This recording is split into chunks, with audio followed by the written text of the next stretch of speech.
Here is the rig I just mentioned. It's smaller than the other rig that I just made. So you're gonna have to get in kind of tight. You wanna make sure that you don't see the pegboard. I don't wanna see any pegboard. If you wanna bring in some colored paper or something that looks like a rug, feel free, but it should look more like this rather than like that, because that's hideous and horrible. So a couple of things about this. This also can be tied down. There's spots back here on both sides where you can tie it down. You'll also notice there's a chamber back here, and this chamber is the recess of the fireplace. You'll also see a box. That box is filled with all kinds of goodies for making your own fire. There's foil and there's mylar and there's a bunch of other stuff. So this is a two-part, as usual, a two-part project, or not project, but assignment. The first one is you're going to use these pre-existing fire cycles that I created. I'm going to have to try to open this with one hand. There we go. So inside here are all these wonderful little 3D printed and then cast fire pieces. You can lay them all out and figure out your cycle. They're actually numbered, but I would just suggest having some fun with it. There's all different sizes, but I'd like you to shoot these on 2s and 1s going back and forth. And what you do with these is you actually stick them in this little bit of clay right here, and they stick flat up like that. And this is replacement animation. So you're going to take that one out, and then you're going to put this next one in, trying to get it to line up. You can pose it and make it look pretty. And you want to do a decent sequence. I really want to see a good amount of animation.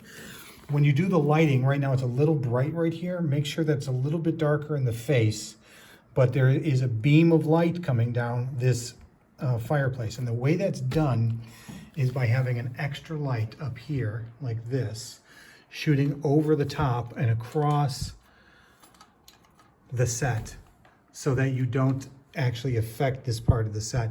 And it hits this mirror. And this mirror is retractable. It's on this little arm that can go up and down, and this is a little ball joint. And you can see by just moving the mirror a little bit, I can pose the light down the center of that. So when you do your test shots, make sure that you're exposing this so this doesn't get blown out, because this will be darker and this will be brighter. Now you could put a red gel on that so there's red light coming down there, or it could just be white light. But what it does is it makes the whole thing looks as if it's moving around. And then you're gonna just do several loops of this cycle to make a really cool little fire. So get in tight, lock it down, check the lighting, check the focus, and then animate it. When you're done, put them all back in and put them in that box behind the little kit here, or the little rig. I put a little piece of tape on it so it doesn't bust open. And now your next thing is you're going to take these kind of materials and you can cut it up and chop it up and have all kinds of fun coming up with your own little fires, your own little fire pieces. So do another sequence of it flickering and do some experimenting with how many frames that each one's going to be in place. So we've got foil, mylar, gels. We got foil, mylar, and gels. And you can intertwine them, use them back and forth. You also notice that some of these materials reflect really nice. So cut them up and then put everything back in here when you're done, so other people have access to those materials. And then shoot the two sequences, once with the replacement set that I've created, and then once with one that you've created. And make it slow, make it fast, go back and forth, kind of experiment with it. So make it convincing.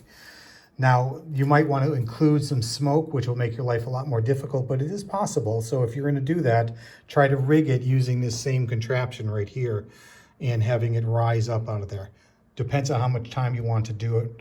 But if you make this look awesome, it's going to look great on your reel. So you would probably use like a little piece like this kind of floating up.